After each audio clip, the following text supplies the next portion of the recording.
রহমতুল্লাহি ওয়া বারাকাতুহু।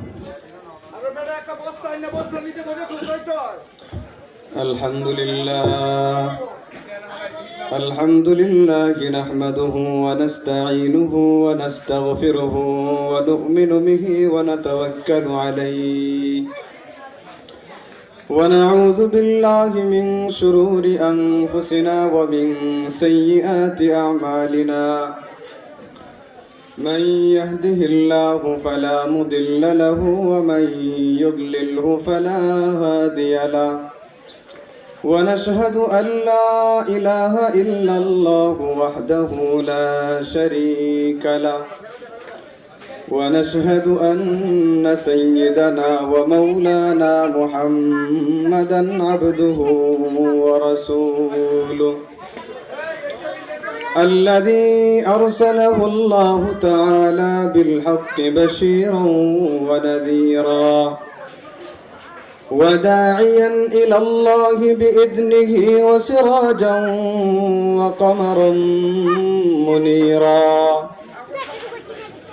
أما بعد فأعوذ بالله من الشيطان الرجيم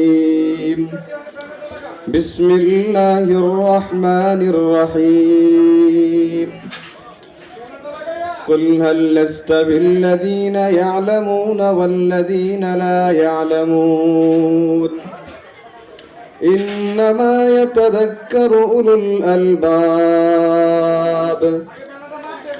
وقال رسول الله صلى الله عليه وسلم خيركم من تعلم القرآن وعلمه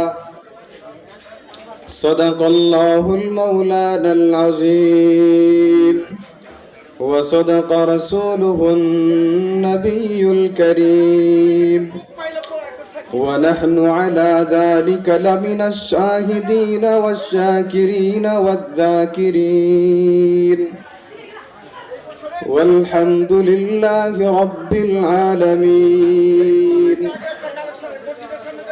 سبحانك لا علم لنا إلا ما علمتنا إنك أنت العليم الحكيم اللهم صل على محمد وعلى آل محمد كما صليت على إبراهيم وعلى آل إبراهيم إنك حميد مجيد اللهم بارك على محمد وعلى آل محمد كما باركت على إبراهيم وعلى آل إبراهيم إنك حميد مجيد الحمد لله যে মহান রব্বে কারীম আমাদেরকে দুনিয়ার লক্ষ কোটি মানুষ থেকে যাচাই করে বাছাই করে রব্বুল আলামিনের কোরআনের ইলম হাদিসের ইলম শিক্ষা করার জন্য আমাদেরকে তালেবে ইলম হিসেবে কবুল করেছেন এই জন্য অন্তর থেকে কালিমাতুশ শুকরিয়া আদায় করি বলি আলহামদুলিল্লাহ। আমাদের ব্যাপারে আল্লাহর রাসূলের হাদিস قال رسول الله صلى الله عليه وسلم নবীজি সাল্লাল্লাহু আলাইহি ওয়াসাল্লাম ইরশাদ করেন খায়রুকুম মান তাআল্লামাল কুরআন ওয়া আল্লামা তোমাদের মধ্যে সবথেকে উত্তম ব্যক্তি হলো ওই ব্যক্তি যিনি আল্লাহ তাআলার কোরআনের ইলম শিক্ষা করে এবং অন্যকে শিক্ষা দেয়। এই জন্য ইলমে দ্বীন শিক্ষাকারী তালেবে ইলম যখন রাস্তা দিয়ে হাইটা যায় আল্লাহ তাআলার ফেরেশতারা তালেবে ইলমের পায়ের নিচে নূরের পরগুলো বিছায়া দেয়। শুধু তাই না আল্লাহ তাআলার আসমানের নিচে জমিনের উপরে রব্বুল আলামিনের যতগুলো মাখলুক আছে সমুদ্রের মাছ থেকে গর্তের পিপিলিকা পর্যন্ত তালেবে ইলমের জন্য রব্বে কারীমের দরবারে মাগফিরাতের দোয়া করতে থাকে।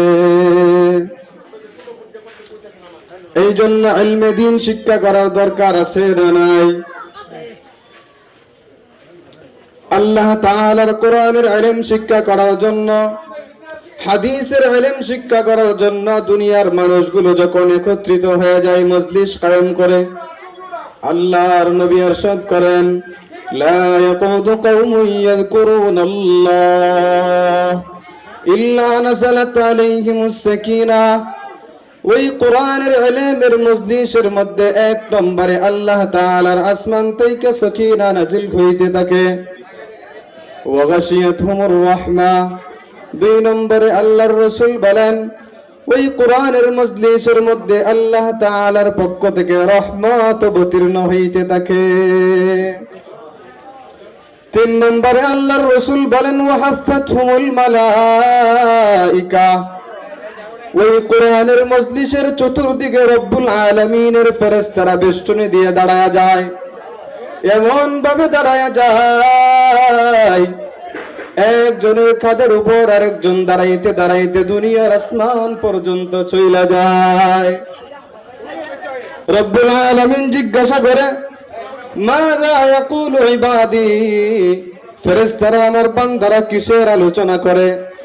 ফেরেশতা জবাব দেয়, ইয়াকুলুনা ইউসাব্বিহুনাকা ওয়া ইউকাব্বিরুনাক ওয়া ইউমাজ্জিদুনাক।